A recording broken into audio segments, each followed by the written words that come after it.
Meeting of the Audit Committee. Call to order. Good afternoon.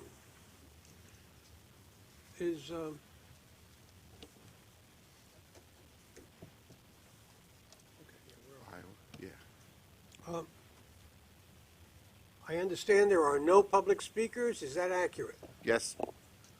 Then, but that may change. Approval of the minutes. Minutes are listed in the committee book. Are there any questions or comments on them? If not, may I have a motion to approve? Second. All in favor? The minutes are approved. Are there any changes, Mr. Vasili, to the work plan?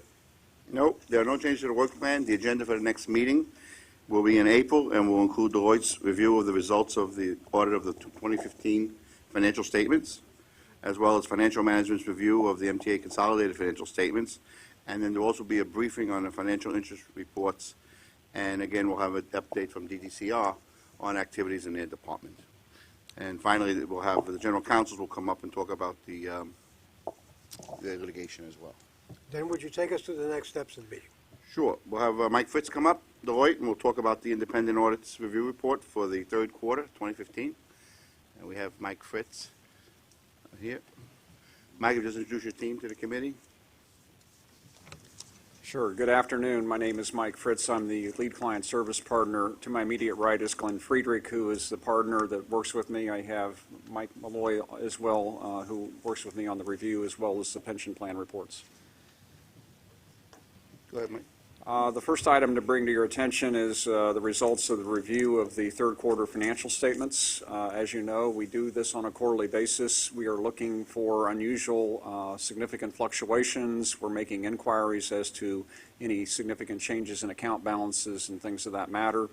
As I've mentioned to you in the past, I do mention to you whether or not there have been any changes in accounting principles or procedures.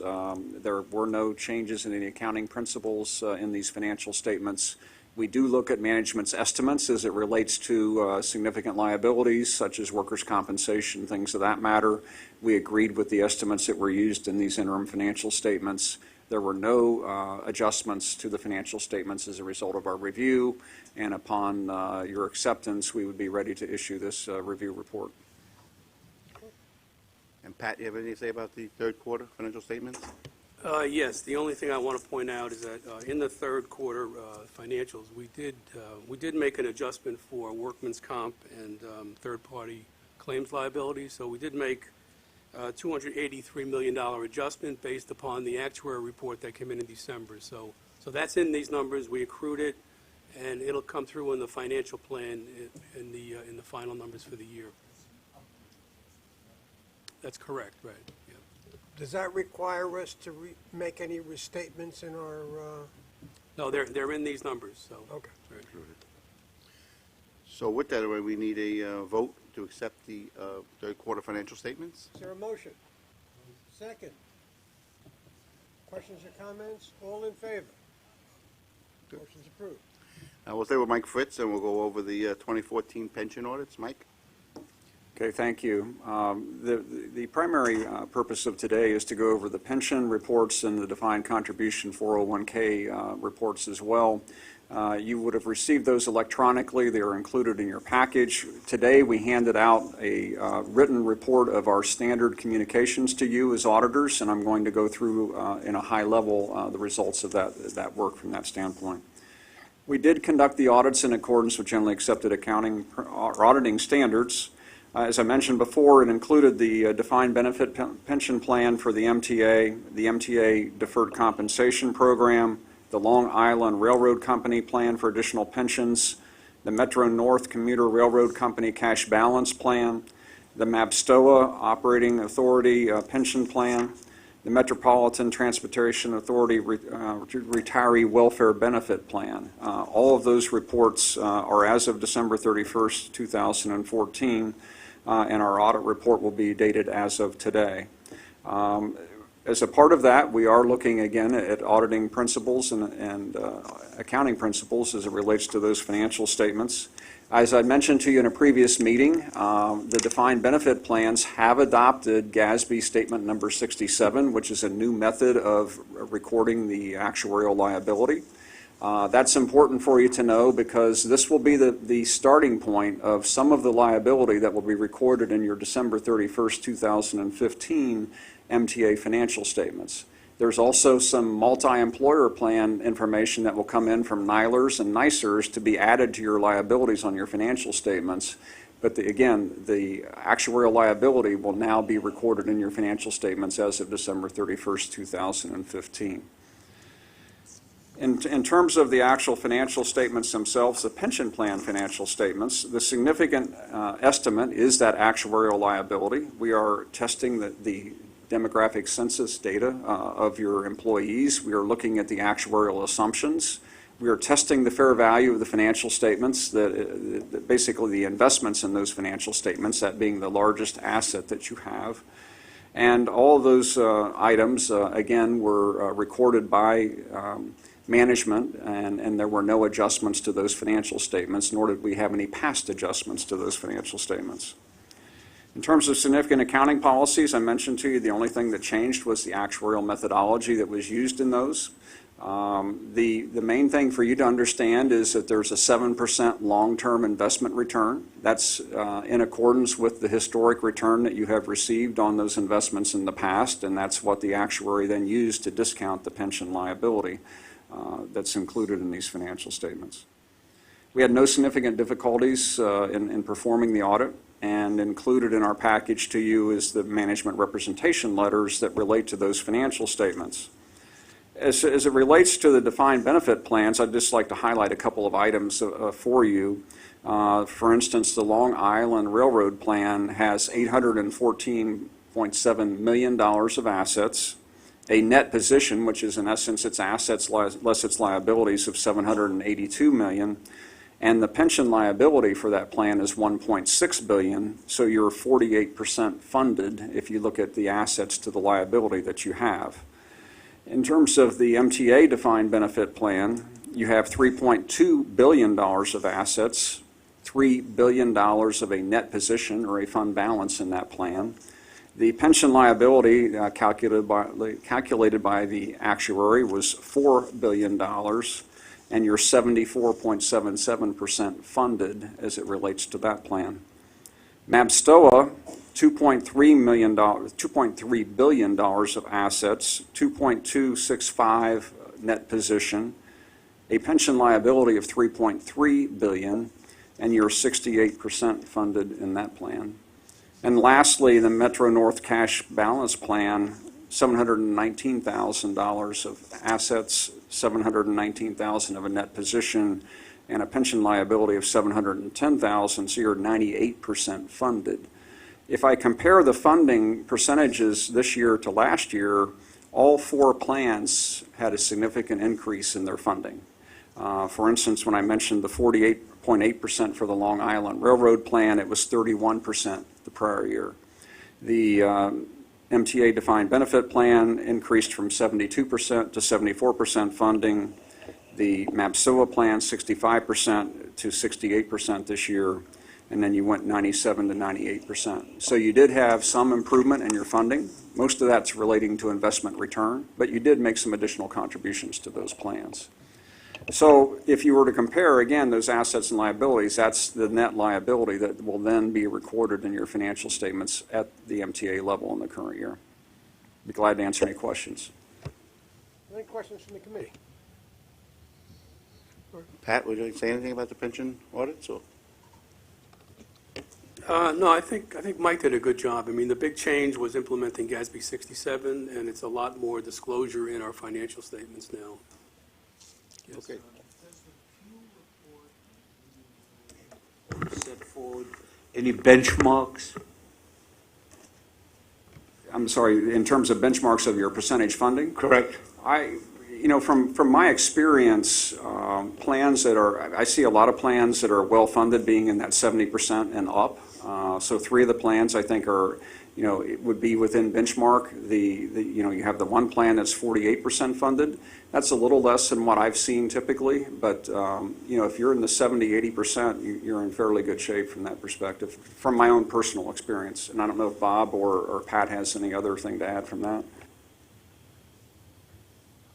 I would say on the additional pension plan, the valuation date was 1/1/15, so it doesn't really, or 15, yes. And so it doesn't reflect monies that we have earmarked in the financial plan as an additional contribution. So that would be added to it. And I would say that in the actual funding of the plans that we've done, we basically have always met our ARC. And while ARC isn't the required funding mechanism going forward, we're basically adopting a posture of funding an ARC-like contribution. So basically, that unfunded liability will work its way, off our books as we continue to make funding. So I feel pretty comfortable that we're doing the right thing. We're fulfilling our fiduciary responsibility to our retirees. And so I think we're on a good course. And with that, we need a vote by the Audit Committee for the... Is there a motion? Second. All in favor? Good, thank you, Mike. It's approved. And we now have Sid Gelano, the MTA Chief Information Officer, will brief the committee on activities of the IT department for the past year, including its accomplishments, strategies, and plans for 2016. Sid, welcome. Good afternoon. This is my annual report. I want to start by saying the IT transformation for service delivery model has been completed. We've unified the service desk, consolidated all IT budgets and finances, established a new IT job descriptions and titles, and we have agreement with TCU on a relaxation of the scope rules, which allows us to use IT staff across the enterprise. And we developed and we published our strategic plan. The delivery model really is to take into effect all aspects of IT, service delivery, including people, process, organization, technologies, and finance. It is intended to enhance the delivery and consistency of IT services across the organization, better leveraging IT resources, talent, and positioning the department to support the MTA mission. Our mission is, and our goals are set by the mission of the chairman. So we follow the MTA mission statement, and we align our goals, and everything we do comes from those goals in that statement. Some highlights from 2015. We spent a lot of time on security, looking to upgrade our security posture, both on legacy supported systems of IT and operational systems such as SCADA and industry controls systems. We're embarking on a technology refresh highlighted by Microsoft Office 365, which is a cloud-based email solution. We've moved MTA headquarters, bridge and tunnels, MTA police, and we have started Metro North. We've got the executives moved over to that platform. We're also upgrading the networks for MTA headquarters, New York City Transit, Capital Construction Company, BSC, and Partial Bridge and Tunnels in this building to a next generation network.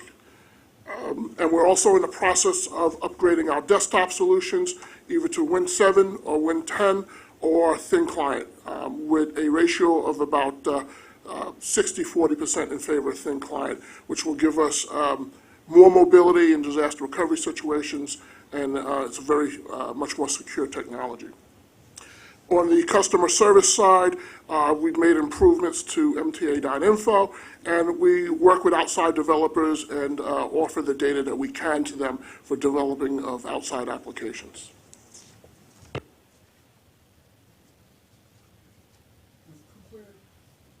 We've completed phase 1, which is the HR component of our PeopleSoft upgrade. We've also put in a new budgeting and finance system, Hyperion, which is cloud-based. And we're embarking on the enterprise asset management solution, which is a global solution for all of the MTA. As I said earlier, we built our strategic plan, and we've published that, and that is a living document, so every year we'll make adjustments to that.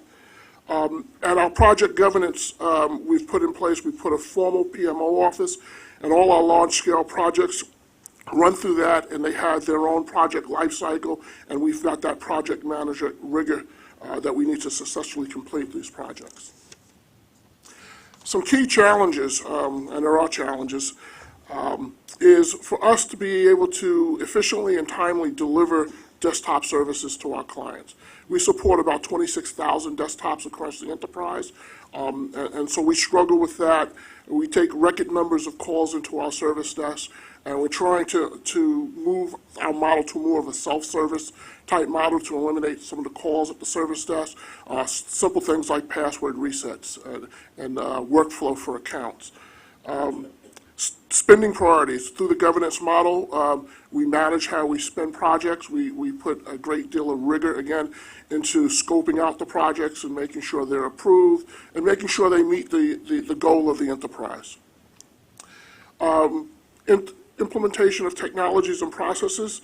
We're always looking how to shorten our process, how to make it more efficient, and that's one of the major challenges across this transformation is looking at how 5 different entities did stuff, coming with one transparent process that's efficient.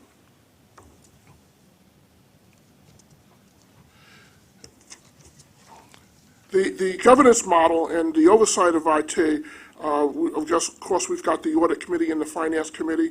We've got input from the agency presidents, and there's a steering committee that's made up of the agency executive vice presidents.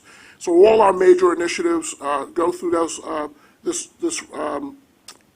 structure, and before we move ahead with these projects, we get concurrence, and larger projects we put gates in where we come back to steering for further approval to move on. Perfect example of that is the Enterprise Asset Management Project. We're chopping that into manageable bite sizes, and every time we hit a gate, we come back and we go through this process for approval. So everybody knows what's going on, what the deliverables are, and what the costs are. So how do we measure success? So we've put some performance guidelines, and I'll just go over a few of them. Security access, IT service support excellence, application portfolio modernization, standardization of the infrastructure, consolidation and broadening of the IT services, optimizing the IT portfolio of services, and IT workforce transformation. And here's how we're going to measure some of this stuff. So for service secure access, we want to make this a mobile environment that our employees can do what they need to do any place. So in order to do that, we need a secure infrastructure, and we need the ability to give them that access. So we're working on that. We're looking at SCADA security, making sure that the systems and stuff are secure, but people that need and have the right to get to them can get to them and do what they need to do. Standardization of the infrastructure. One of the big steps was we awarded a contract to Cisco, and Cisco is now our major network provider, and we're standardizing that across the MTA family. And as I alluded to before, we've started at New York City Transit and the agencies that have a home presence in this building. Vendor unifications, wherever we can consolidate contracts, we're in the process of doing that. Examples of that would be the Kronos timekeeping contracts. So as those contracts come up, there's no more 5 different contracts. We bring them together. Through procurement, we try to get the best price, and then we'll renew. The IT service delivery excellence is one of the ones that we're really going to be focusing on in 2016, getting our call volume down, getting our mean time to repair of issues that we get calls on a timely basis. Also, our onboarding process, shortening that. It could take a couple of weeks to get a PC and a user account out there for certain individuals, according to where they are geographically. So we're trying to fix that. And bringing up the work skills of our employees. We've got some old COBOL-type programmers. As we move away from that to the .NET world or the PHP world, we're trying to bring those skills up and making sure that we have the skills for the next generation of applications. And that concludes my, my update. Any questions? 360 is an off-the-shelf product. The advantage being that you can interchange among various people and make it a broad-based program. But the problem is it can be hacked. What have you done to deal with that issue? Any cloud-based solutions that we implement, even other than 365, our own security group, we run scans against the URLs that we're given by the vendors, and we're in constant communication with the vendors, making sure that the security protocols are what we contracted for. Office 365 has U.S. government security clearance. That was one of the big factors why we went that way.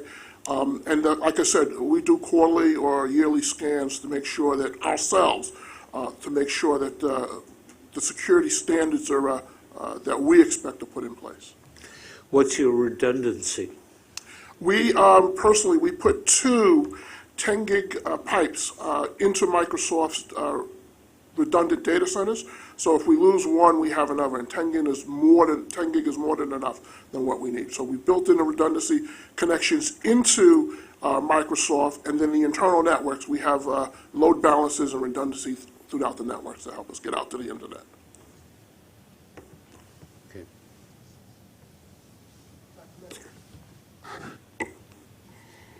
Was the system that you've developed for security based on a security risk assessment?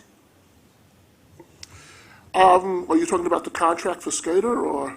Your entire IT operation? Okay. We do assessments. We look at federal requirements. We look at state requirements. The State Office of Cybersecurity quarterly sends us down new requirements that we have to adhere to. We've gone out to Gartner's our major partner. We go out, we vet anything we want to do security-wise with Gartner. We're in the process of upgrading, again, our whole application suites. The application suites we have today are about 10 years old. The threats out there have changed.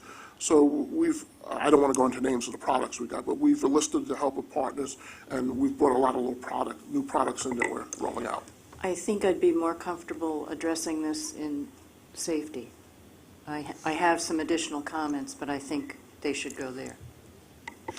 To what extent, if any, have you made use of or communicated with ARMA in connection with record management? I haven't personally. I've talked to my security person The about American Record Management Association has an extensive program, series of programs, both for security and for efficiency of record management. It is the premier trade association across the board. I urgently recommend that you take a look and talk with them. I will.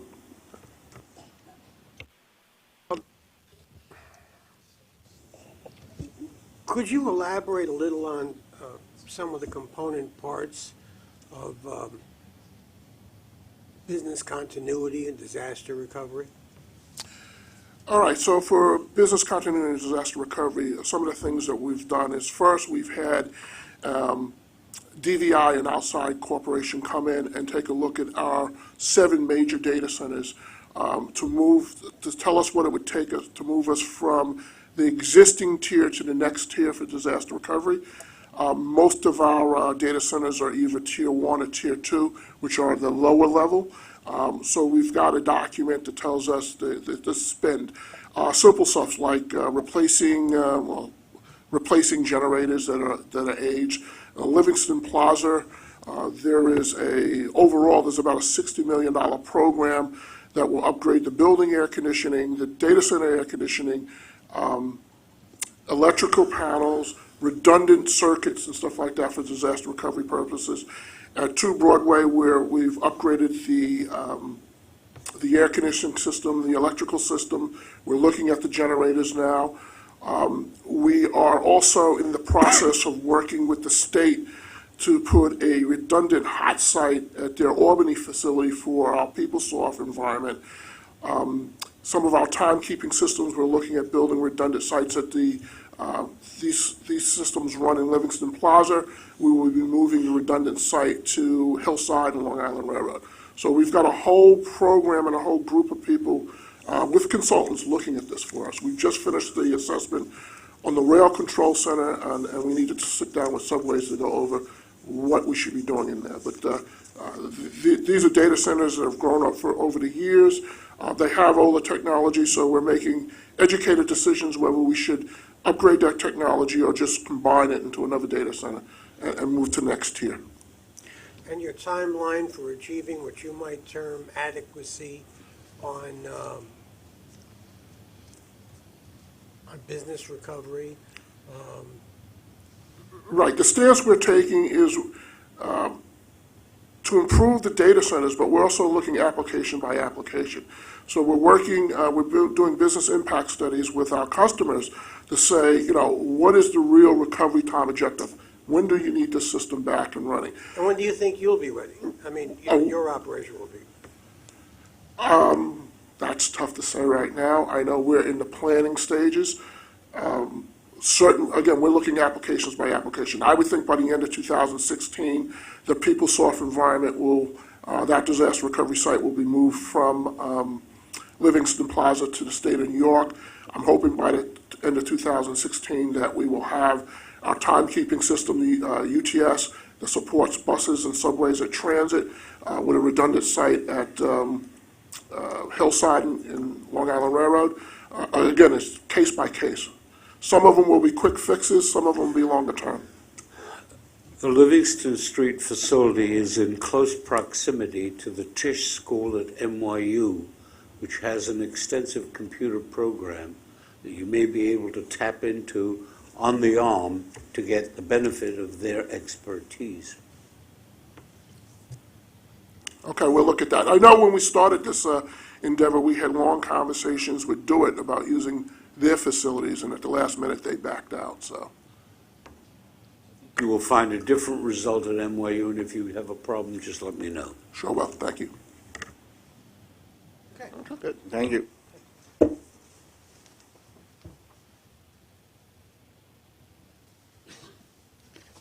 Okay, and the next item will be, I will provide an update on MTA Audit Services 2015 activities and what I'm proposing for 2016. I provided the committee and the chairman with reports on this information. I met personally with the chairman and chief executive officer to discuss the activities of 2015 and what I'm proposing for 2016. I met with all the agency presidents, as well as executive management, including Bob Foran, on what our plans are for 2016. So this slide is a snapshot of our results in 2015. I'm extremely proud of our accomplishments. I'd like to thank the direct reports who are here today, Mike Prado, Michelle Woods, and Wendy Fermanis, and the entire internal audit department. Overall, we completed about 178 audits. We've made more than 600 recommendations. And on the operating side, we identified $28 million in operating improvements. And on the contract sides, where we have a robust contract audit function, where we look at vendors that are going to be doing business with the MTA, particularly on the capital side. Wendy Fermanis brought back $49 million, which we give the results to procurement in the negotiations with the vendors in order to ensure we're getting the correct prices for the work that they're proposing. With the committee's approval, we did establish a Superstorm Sandy audit unit as a result of the grant money that was received from the FTA. Total grant expenditures to date have been over $800 million. We've audited about $200 million of that, which we did in 53 audits. We made 149 recommendations, and we did total cost adjustments on those grants of $46.7 million, 46.6.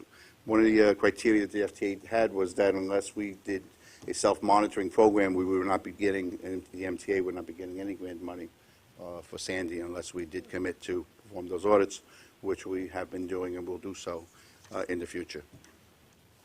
Just to give you some highlights of 2015, I already talked about Superstorm Sandy, but of course you're aware of the MWBE work we've done with Michael Gardner's office as a result of the audits that were done by the Inspector General, ensuring those recommendations were implemented and also being monitored to make sure that the amount of closeouts being kept at a good number. Michael will come up next to talk about those recommendations, to give an update to the committee.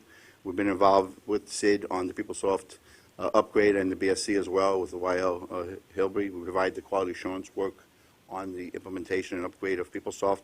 Sid did mention enterprise asset management is a very large project. We are involved in the team, providing advice and also looking at the controls surrounding implementing a program of that size. As the board knows, we also, at the chairman's request, did work on paratransit, the call center, which we updated the chairman with, and the board as well. And we're also involved with the Transit Adjudication Bureau and the system implementation for their collection of summonses. And we're involved with the thin client implementation, which is another large project that technology is doing, ensuring that the implementation is properly performed. So with that, I'd like to get into 2016 audit plan. We begin our planning process in September, and it takes us several months to complete, usually around December, resulting in a comprehensive risk assessment, which is fully documented in my office. The foundation of the plan was developed through a formal risk assessment process that's performed independently by our office and in accordance with the standards of the Institute of Internal Auditors. What is the audit plan? How do we get it? Basically, we look at financial data, board reports that are presented to you, the plans that the MTA and the agencies may have, certainly technology, external business partners that we do business with, our vendors, such like the call center and how we get our trains and buses. Management requests, certainly, we get 20-25% of our audit plan is based on management asking us for assistance, which we also rate and compare to the work that we have to do. Just because someone asks for it doesn't mean we'll do the audit. We have to measure it to the work that we have before us.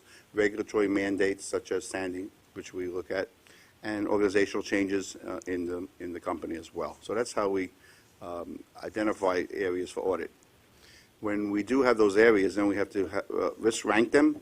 The main objectives of our risk assessment process was to assure ourselves that the risks to the MTA in achieving its business objectives is fully defined and understood, and that our universe of auditable entities, the specific audits, address those risks. And that's what we did, and those are the 5 criteria that we use to come up with the risk rankings. After we do that, we come up with various categories of risk, high, moderate, and low, which you see on the slide. And as a result of our risk assessment in 2016, we identified 174 audits that we will do on the assurance side this year.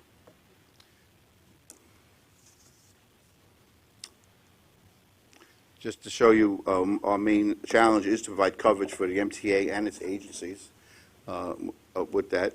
The biggest change is our time has been shifted from other agencies to the MTA because the Business Service Center has been concentrated under MTA umbrella, and that's the biggest change of time, having MTA headquarters be about 20%. What is the audit plan? Well, we break down the MTA into a business. I mean, it is a business. Break it down to revenue, procurement, finance, service delivery, which trains, buses, and bridges, safety, certainly, HR, hiring of people, training of personnel, technology and all that's involved with technology, which you just heard, and as well the capital program. And let's not forget procurement, more than $3 billion of procurement for which we do select audits on to ensure we're getting the right prices and the controls are in place. So that's the MTA when you look at it functionally. So what's our strategy in 2016? It's to focus the audit work on governance, risk, and control environment, certainly. We also will keep an eye on the efficiency and effectiveness of operations. It's not our core job, but certainly controls cost money, and procedures cost money, and personnel cost money to the organization. And making sure those resources are used effectively and efficiently is something that we always keep an eye on in every audit. We support agency-wide goals and initiatives, having, changing our risk assessment to work on a Sandy audits, working on EAM, involved with the PeopleSoft upgrade that will be going on in 2016. And certainly the most important thing of an audit is not the audit itself, but the audit recommendations. If you didn't implement the audit recommendations, the audit would be a waste of time. So we diligently follow up, and with Lamont Kurse in the audience here, who follows up quarterly to make sure that these recommendations, more than 600, have been implemented by the agencies. And they have been. We have over 90% implementation rate. So with that, and a synopsis, this is a which I gave to you, are the areas functionally, finance, safety, capital, program, so on, and with items that we will be doing in 2016, such as timekeeping, the Blue Ribbon Panel, Superstorm Sandy, medical services, you mentioned workers' comp, certainly the BSC upgrade, rental income, revenue, advertising contracts, MetroCard, onboard fare collections, and of course, service delivery, track maintenance, signal maintenance, depot operations, bridge and tunnel operations, and so forth. One of the things that we're required to do, the question is always asked, is who audit the auditors? And we are required by standards to audit ourselves every year to make sure that we are following the standards of the Institute of Internal Auditors. But with that said, every 5 years, and the audit committee then would hire an external firm to make sure that we're not the only ones auditing ourselves, because that wouldn't be right. So we hire a firm such as Pricewaterhouse or the Institute of Internal Auditors to perform such audit, and it's full-blown audit of the audit department. We had that review done 2 years ago, and since then we've done our self-assessments where I take someone from our department that's really knowledgeable of the standards, and she does really an audit onto herself, a leave her alone, and there's results, and I'm pleased to tell you we are complying with our standards. We take it very seriously, and this is the results of what you would look at, our purpose and authority, our independence, which is given to us by the chairman and the audit committee, our proficiency in due professional care by hiring a competent staff, making sure we have a quality assurance program, and then that we have a risk assessment process and how do we manage the audits as we are doing them. And with that, here is the breakdown of our audit staff, and I'm glad to say we have almost a 60% certification rate, and I really count CPAs, certified internal auditors, as well as certified information system auditors with the amount of technology we have. And we also have certified government audit professionals. So it's a high proficiency department, it always has been, and one of the challenges to retain that level of proficiency in the department, because it is very important. And then our other activities, we are the audit liaison for the external auditors, and more importantly with the City and State Controller's Office, the Chief Compliance Officer, as well as we coordinate very closely with the MTA Inspector General. So with that, that's my my report on it, and I would like to ask for a vote to accept our 2016 audit plan. So motion. Second. All in favor? Plan's accepted. Thank you, thank you. And our last item, we have Michael Gardner that will come up and talk about, as I said, activities in his department, and more importantly, the status of the audit recommendations that the Inspector General made in order to ensure that we are doing the right thing within DDCR on monitoring the goals that you set. Michael? Great, thank you. And as you know, we sat here about 8 months ago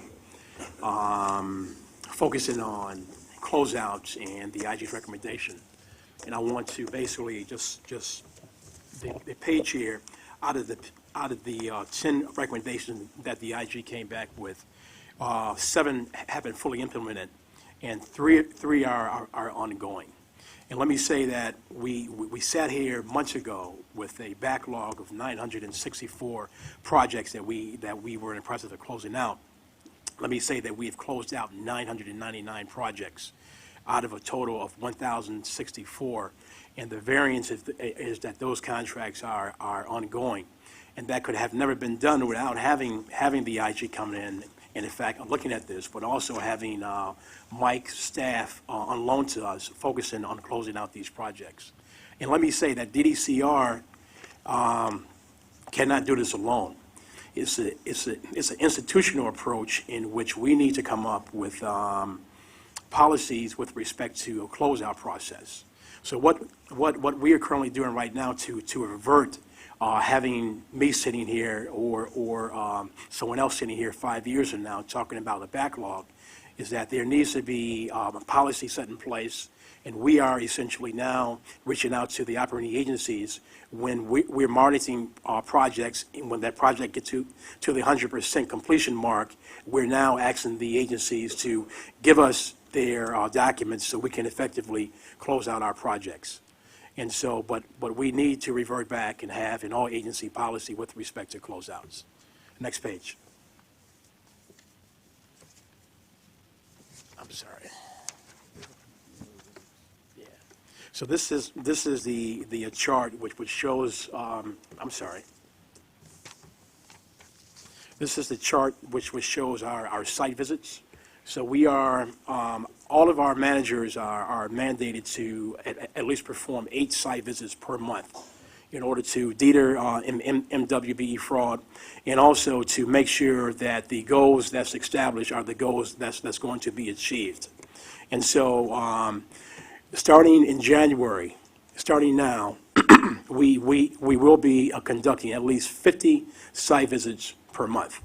So we are fully staffed now, and we are going to be doing those X amount of site visits per month in order to, once again, to deter MWBE fraud and to make sure that our third-party contractors are achieving their MW and DBE goals.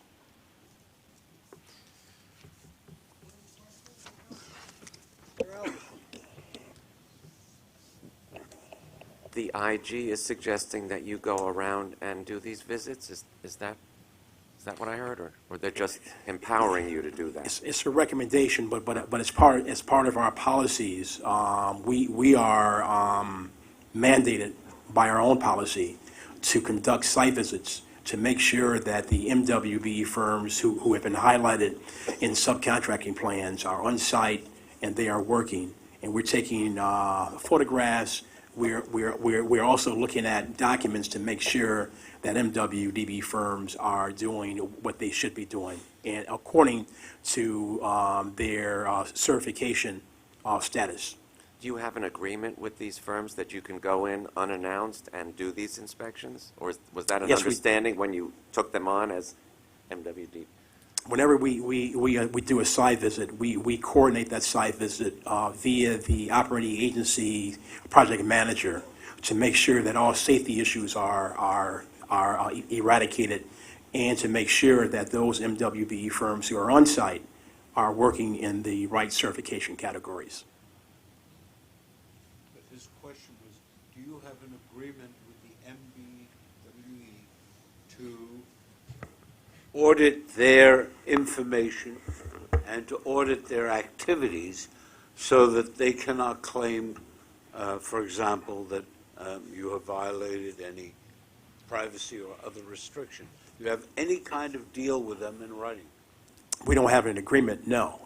It's once again, it is with our internal policy to have our employees go to the sites and to make sure that MWBE firms are working in the right categories and that there is paperwork that can support where they're working. But were these firms advised of this policy? Yes. And Yes, yes. Before they signed on, obviously? Yeah, yes.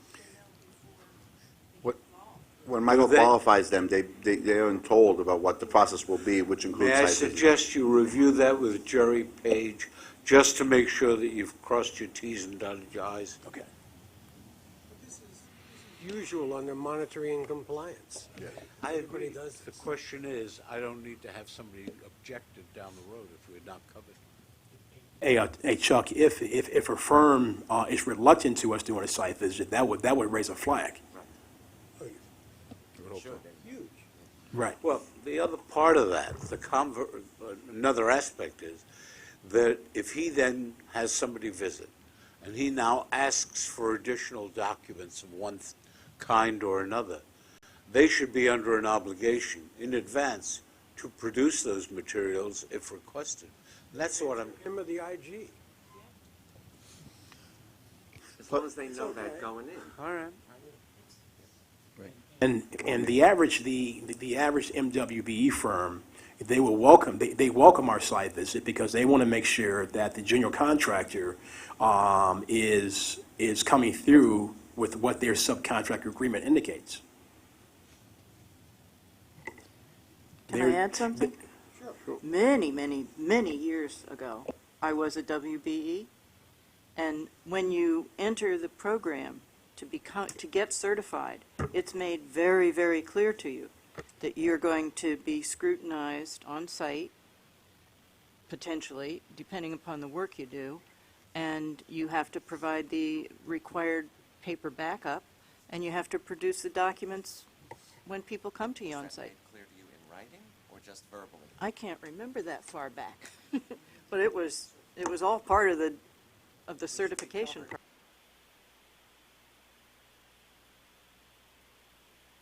I have another question.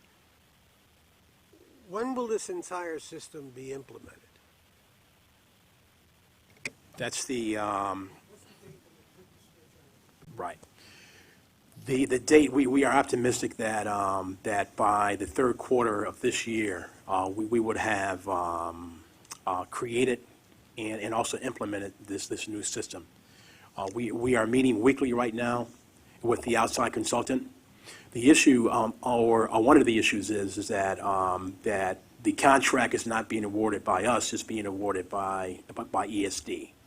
And so we're now waiting for that contract to be awarded, but we're not waiting for the contract to be awarded.